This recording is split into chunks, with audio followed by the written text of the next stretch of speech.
আজকে দুপুরে মেনুতে কি রান্না করছো? আজকে ওই দেশি কাতলা মাছ এনেছে, তাই দেশি কাতলা মাছের পাতলা ঝোল আর ভালো লাগছে না, তাই আজকে কম মশলা দিয়ে মাছের কালিয়া বানাবো।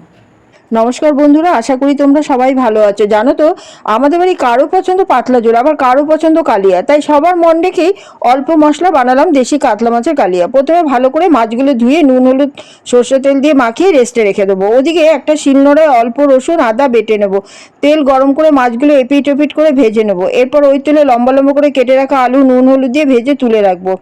এরপর জিরা তেজপাতা গোটা গরম মশলা ফোড়ন দিয়ে ছোট একটা পেঁয়াজ কুচি একটা শুকনো লঙ্কা দিয়ে ভেজে নেবো। পেঁয়াজ বাদামি হয়ে গেলে আবার একটা ছোট পেঁয়াজ গ্রেট করে দিয়ে দেবো। আর দেবো টমেটো কুচি। টমেটো নরম হওয়ার জন্য দেবো পরিমাণ মতো লবণ। এরপর টমেটো নরম হয়ে গেলে আদা রসুন বাটা দিয়ে আবার একটু কষিয়ে নেবো। এরপর জিরার গুঁড়ো ধনের গুঁড়ো কাশ্মীরি লঙ্কার গুঁড়ো হলুদের গুঁড়ো আর অল্প জল দিয়ে কষিয়ে নেবো। ভালো করে কষিয়ে মশলা থেকে তেল ছেড়ে দিলেই দুটো কাঁচা লঙ্কা দিয়ে নেড়ে চেড়ে গরম জল দিয়ে দেবো।